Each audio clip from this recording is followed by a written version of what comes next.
mantan suami Ibu Lisna ini kebetulan adalah anggota geng yang menurut saya juga patut untuk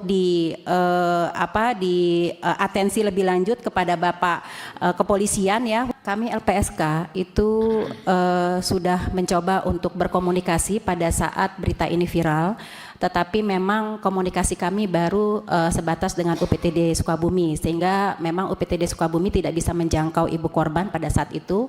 Lalu di tanggal 27 Februari kemarin, Ibu Lisna bersama kuasa hukum dan KPAI hadir ke LPSK bersama dengan anggota Komisi 13 untuk melaporkan dan mengajukan permohonan perlindungan. Pada saat itu kami memang langsung meminta keterangan dari Ibu Lisna, dan dari situ kami menindaklanjuti langsung dengan melakukan asesmen kepada Ibu Lisna, yaitu asesmen berkaitan dengan medis karena memang Ibu Lisna mengeluh ada sakit di fisik, lalu kemudian melakukan asesmen psikologis dan asesmen ancaman. Karena sejak Ibu Lisna melaporkan mantan suaminya sebagai tersangka, Ibu Lisna menerima banyak ancaman baik berupa SMS, WA dan sebagainya, yang ujungnya itu ancaman berupa untuk tidak buka suara dan tidak ikut campur. Dari situ kemudian Mbak Sri, ancamannya apa bunyinya, kalimatnya? Ancamannya salah satunya itu untuk diam, tidak buka suara, lalu kemudian tidak ikut-ikutan gitu, seperti itu, dan itu berlangsung setelah di atas jam 9. Dari sekian banyak SMS dan juga WA yang diterima sama Ibu Lisna itu, Ibu Lisna memang sedikit mengalami depresi, sehingga pada saat di LPSK itulah kemudian kami lakukan juga asesmen untuk tingkat ancamannya. Nah, dari hasil wawancara tim pada saat setelah asesmen, kami mendapatkan beberapa informasi, yang salah satunya adalah kami menduga dan kami mendesak juga kepolisian penyidik untuk mengecek background dan latar belakang dari ayah Nizam. Karena dari informasi yang didapatkan, tindakan kekerasan sebenarnya sudah diterima oleh korban itu sejak korban masih kecil. Jadi dari mulai yang disundut rokok, kemudian yang disiram pakai air, yang dicelupkan ke dalam bak mandi gitu. Jadi dari kecil itu ternyata korban ini sudah mengalami tindakan kekerasan yang begitu sering dan selalu, dan bukan hanya kepada Nizam tapi juga kepada Ibu Lisna. Jadi kami melihat bahwa kekerasan dalam rumah tangga, dalam keluarga ini memang sudah cukup sering dilakukan, sehingga tidak menutup kemungkinan apa yang disampaikan oleh rekan dari KPAI ini sangat memang penting untuk dilihat lebih jauh. Lalu yang kedua adalah kaitannya dengan Ibu Lisna sendiri. Sampai dengan saat ini Ibu Lisna masih dalam konteks perlindungan darurat LPSK, dan kaitannya dengan tingkat ancaman, tim akan segera turun per hari ini dan besok juga untuk bisa melihat lebih jauh lokasi dan tempat tinggal di mana Ibu Lisna berada, serta berkoordinasi dengan UPTD setempat kaitannya dengan psikologis yang mungkin bisa dilakukan lebih lanjut untuk Ibu Lisna. Nah, terkait dengan proses hukum, akan lebih baik jika penerapan pasal yang tadi disampaikan oleh rekan dari KPAI dan juga kuasa hukum itu harus dilihat lebih dalam dan juga lebih jauh, karena latar belakang berkaitan dengan kekerasan dalam rumah tangga yang terjadi dalam keluarga ini sudah cukup mengental dan sudah cukup dalam dan sudah dilakukan sejak korban masih kecil, dan juga diperlakukan juga untuk ibu korban sendiri, sehingga tidak menutup kemungkinan bahwa peran serta kekerasan dalam rumah tangga sampai menimbulnya korban Nizam itu kemudian meninggal itu tidak lepas peran dari seorang ayah di situ. Selain itu kami juga menginformasikan bahwa mantan suami Ibu Lisna ini kebetulan adalah anggota geng yang menurut saya juga patut untuk atensi lebih lanjut kepada Bapak kepolisian ya, khususnya karena ini kaitannya dengan ancaman yang seringkali diterima oleh Ibu Lisna. Mungkin begitu Pak Ketua, terima kasih. Assalamualaikum. Ya. Sebelum ke Pak Kapolres ya, yang pertama saya minta dijamin keamanannya Ibu ini Pak. Ya, hajar aja gangster-gangster itu, nggak ada urusan Pak. Masa udah sejauh ini belum ada penindakan Pak? Lalu nanti jangan terlalu bertele-tele soal timeline ini Pak. Kita nggak perlu, yang perlu langsung ke inti masalahnya. Ya mulai kesimpulan sampai ini. Ya silakan Pak Kapolres. Kami mendapatkan informasi bahwa yang melakukan kekerasan tidak hanya ibu tetapi ayah dan Itu dari tetangga dan keluarga besar. Oke. Uwak. Yuk. Dan itu sudah terjadi terutama lebih intens 4 tahun terakhir. Hari Rabu tanggal 25 Februari kami melakukan pengawasan langsung pertama ke Jampang Kulon, Sukabumi, kemudian yang kedua ke Polres Sukabumi. Nah, di Jampang Kulon kami bertemu dengan keluarga, yakni keluarga Uwak, karena keluarga Uwak dari Ananda NS ini yang sangat dekat dan bahkan Ananda NS dimakamkan di dekat rumah Uwak. Nah, kemudian kami bertemu dengan keluarga dan juga bertemu dengan tetangga. Kami mendapatkan informasi bahwa yang melakukan kekerasan tidak hanya ibu tetapi ayah dan Itu dari tetangga dan keluarga besar. Oke. Uwak. Yuk. Dan itu sudah terjadi terutama lebih intens 4 tahun terakhir. 4 tahun terakhir. Ini almarhum umur berapa ya meninggal ya? 12? 13. 13. Ya. Berarti dari umur 7. 9. Iya. Iya, 9 tahun. Oke. Ketika saya tanya pimpinan kepada keluarga dan juga tetangga, apakah tidak ada yang mengingatkan? Keluarga besar mengatakan mengingatkan, tetapi jawaban dari ayah, itu anak saya, itu urusan saya. Dan itu juga Biar nggak kelewat. Bentuk kekerasannya ada disampaikan? ada Diapakan? pemukulan, Dipukul ya? dipukul, Oh, oke. dipukul, ditampar. Tampar ya? Oke. Lanjut Bu.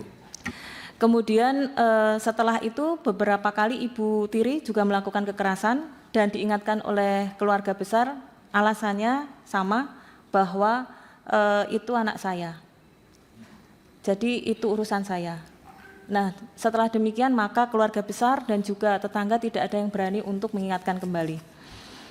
Nah, kemudian kami juga mendapatkan fakta bahwa sampai tanggal 25 Februari ketika kami ke makam Ananda, ayah kandung belum pernah ke makam sama sekali. Sampai tanggal 25 Februari. Kemudian kami juga menyampaikan izin pimpinan bahwa memang Ananda ini sakit 5 hari sebelum meninggal setelah pulang dari pondok, tetapi tidak diperiksakan. Kemudian perlakuannya sama dengan tadi di video. Nah, kemudian kami bertemu dengan Polres Sukabumi, kami sampaikan memang kalau di laporan yang KPAI terima ini kan terlapornya adalah ayah kandung. Nah, untuk ayah kandung memang dugaannya penelantaran, tetapi mohon izin pimpinan, sebenarnya tidak hanya pasal penelantaran, tetapi ada pelanggaran di pasal 14 Undang-Undang Perlindungan Anak nomor 35 tahun 2014. Penelantaran sudah satu delik sendiri ya? Satu delik sendiri. Ya. Yang pasal 14 adalah penghambatan bertemu dengan orang tua. Jadi selama 4 tahun Ibu Lisna tidak bisa bertemu dengan Ananda. Dan di KPAI kasus seperti ini termasuk kasus yang terbesar nomor 2. Hambatan anak bertemu dengan orang tua karena itu adalah hak dasar anak dalam pengasuhan. Kemudian yang kedua, unsur penelantaran ini ada di dalam pasal 76B. Kemudian yang ketiga, tidak hanya penelantaran tetapi seharusnya juga kekerasan, yakni pasal 76C junto 80. Jadi seharusnya ada 3 delik yang bisa disangkakan kepada 3 delik ya? Ya, satu penelantaran, kekerasan, apalagi tadi kedua? Penghambatan bertemu dengan menghambat ketemu ya? Ya, penghambatan anak bertemu dengan orang tua, pasal 14. Oke, lanjut Bu dia. Kemudian pimpinan dan Bapak ini Bapak semua ya, Bapak Dewan yang terhormat, kami sampaikan bahwa ini termasuk filisida Pak. Jadi pembunuhan anak yang dilakukan oleh orang tua, baik orang tua kandung atau orang tua tiri. Nah, angka filisida di Indonesia cukup tinggi dan mohon izin, ini terjadi karena adanya pembiaran dan normalisasi kekerasan di dalam rumah tangga yang terjadi pada anak. Dan terakhir, Jadi termasuk kategori femisida nih menurut teman-teman KPAI ya? filisida. Ya, ya. Filisida. Dan dalam filisida ini selalu ada unsur perencanaan. Oh. Mohon izin. Karena sebelum filisida itu pasti terjadi kekerasan-kekerasan kecil sebelumnya. Jadi mohon izin jika diperkenankan kami ingin menambahkan tuntutan di pasal 30 KUHP pasal 340. 380 berencana. KUHP baru bukan ya? KUHP baru pasal Oh, berapa? KUHP lama, mohon maaf. Iya, KUHP baru ntar Iya, dicek iya, ya. iya. Nomor pasalnya jangan berubah ya. Ya, mohon maaf. Iya, iya. Nggih. Mungkin itu saja pimpinan dan kami mohon maaf belum bisa membuat PPT dan lain sebagainya. Enggak apa-apa. Saya terima kasih sekali Ibu dari Melayat ya ke sini demi acara ini ya. Terima kasih pimpinan. Mbak Sri, monggo. Ya, terima kasih Pak Ketua. Assalamualaikum warahmatullahi wabarakatuh. Selamat pagi. Sebelumnya saya juga turut berduka cita Bu Lisna atas meninggalnya adik Nizam. Sebetulnya kami LPSK itu sudah mencoba untuk berkomunikasi pada saat berita ini viral, tetapi memang komunikasi kami baru sebatas dengan UPTD Sukabumi, sehingga memang UPTD Sukabumi tidak bisa menjangkau ibu korban pada saat itu. Lalu di tanggal 27 Februari kemarin, Ibu Lisna bersama kuasa hukum dan KPAI hadir ke LPSK bersama dengan anggota Komisi 13 untuk melaporkan dan mengajukan permohonan perlindungan. Pada saat itu kami memang langsung meminta keterangan dari Ibu Lisna dan dari situ kami menindaklanjuti langsung dengan melakukan asesmen kepada Ibu Lisna, yaitu asesmen berkaitan dengan medis karena memang Ibu Lisna mengeluh ada sakit di fisik, lalu kemudian melakukan asesmen psikologis dan asesmen ancaman. Karena sejak Ibu Lisna melaporkan mantan suaminya sebagai tersangka, Ibu Lisna menerima banyak ancaman baik berupa SMS, WA dan sebagainya yang ujungnya itu ancaman berupa untuk tidak buka suara dan tidak ikut campur. Dari situ kemudian Mbak Sri, ancamannya apa bunyinya kalimatnya? Ancamannya salah satunya itu untuk diam, Lalu, tidak buka suara, lalu kemudian tidak ikut-ikutan gitu, seperti itu, dan itu berlangsung setelah di atas jam 9. Dari sekian banyak SMS dan juga WA yang diterima sama Ibu Lisna itu, Ibu Lisna memang sedikit mengalami depresi, sehingga pada saat di LPSK itulah kemudian kami lakukan juga asesmen untuk tingkat ancamannya. Nah, dari hasil wawancara tim pada saat setelah asesmen, kami mendapatkan beberapa informasi yang salah satunya adalah kami menduga dan kami mendesak juga kepolisian penyidik untuk mengecek background dan latar belakang dari ayah Nizam. Karena dari informasi yang didapatkan, tindakan kekerasan sebenarnya sudah diterima oleh korban itu sejak korban masih kecil.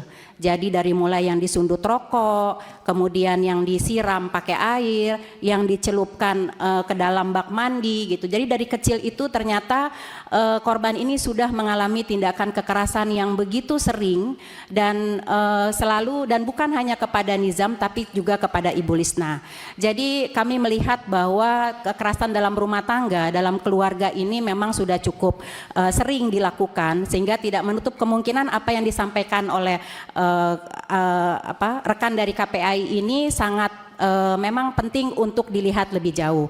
Lalu yang kedua adalah kaitannya dengan Ibu Lisna sendiri. Sampai dengan saat ini Ibu Lisna masih dalam konteks perlindungan darurat LPSK, dan kaitannya dengan tingkat ancaman, tim akan segera turun per hari ini dan besok juga untuk bisa melihat lebih jauh lokasi dan tempat tinggal di mana Ibu Lisna berada, serta berkoordinasi dengan UPTD setempat kaitannya dengan psikologis yang mungkin bisa dilakukan lebih lanjut untuk Ibu Lisna.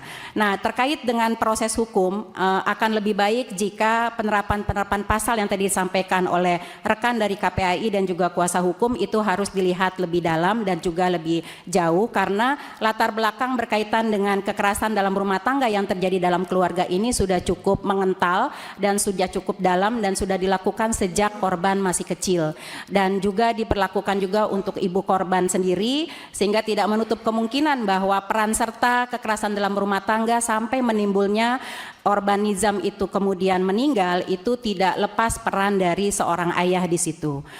Selain itu kami juga menginformasikan bahwa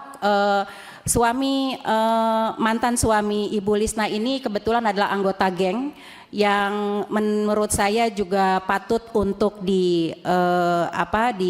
atensi lebih lanjut kepada Bapak kepolisian ya, khususnya karena ini kaitannya dengan ancaman yang seringkali diterima oleh Ibu Lisna. Mungkin begitu Pak Ketua, terima kasih. Assalamualaikum. Ya. Subscribe, share, like, and comment.